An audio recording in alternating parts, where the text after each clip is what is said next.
All of his co-workers were gone. What could it mean? Stanley decided to go to the meeting room. Perhaps he had simply missed a memo.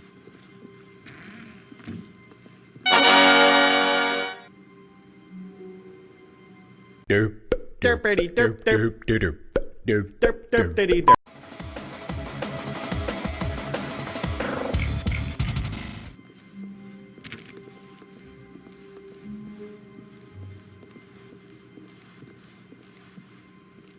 When Stanley came to a set of 2 open doors, he entered the door on his left.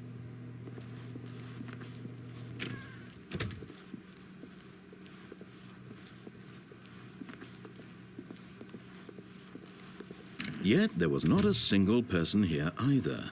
Feeling a wave of disbelief, Stanley decided to go up to his boss's office, hoping he might find an answer there.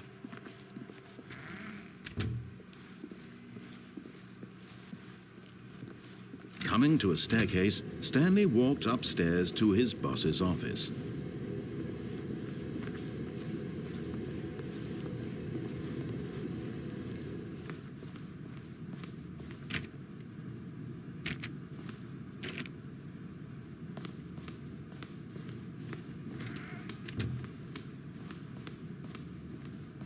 Stepping into his manager's office, Stanley was once again stunned to discover not an indication of any human life. Shocked, unraveled, Stanley wondered. Stanley was in such a rush to get through the story as quickly as possible, he didn't even have a single minute to just let the narrator talk. That kind of anxiety isn't healthy, so he relaxed for a few moments with some calming New Age music.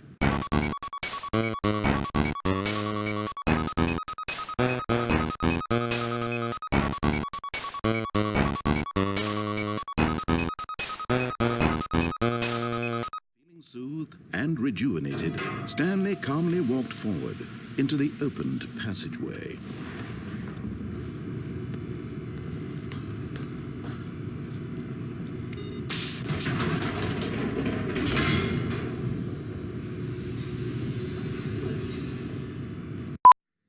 Descending deeper into the building, Stanley realized he felt a bit peculiar.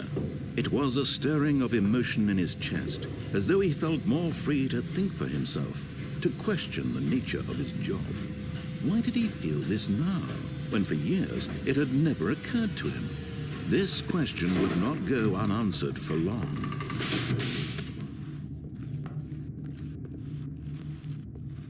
Stanley walked straight ahead through the large door that read Mind Control Facility.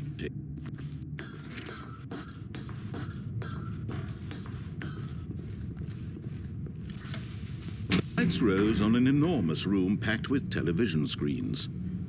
What horrible secret did this place hold? Stanley thought to himself. Did he have the strength to find out?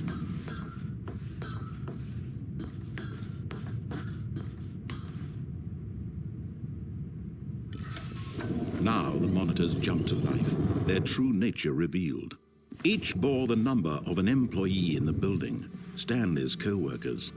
Lives of so many individuals reduced to images on a screen, and Stanley, one of them, eternally monitored in this place where freedom meant nothing.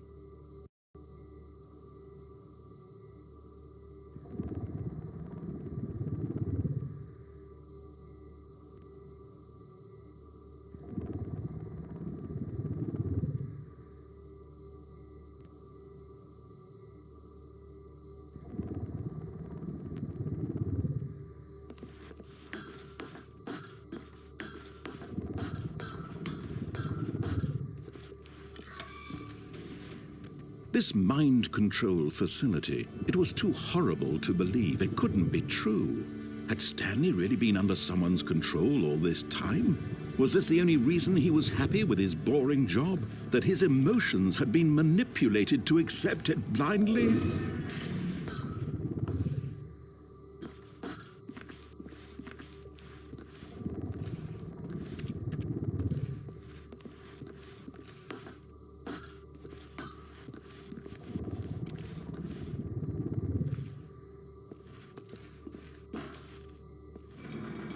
No, He refused to believe it. He couldn't accept it. His own life in someone else's control? Never!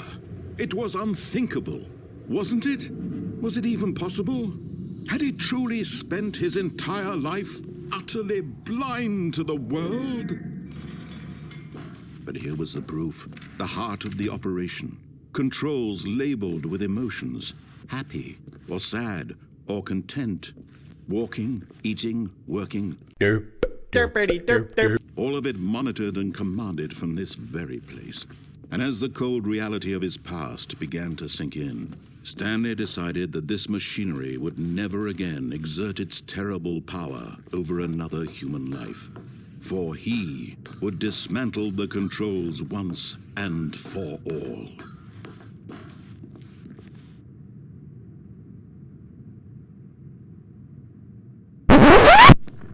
Oh, Stanley, you didn't just activate the controls, did you? After they kept you enslaved all these years, you go and you try to take control of the machine for yourself. Is that what you wanted? Control?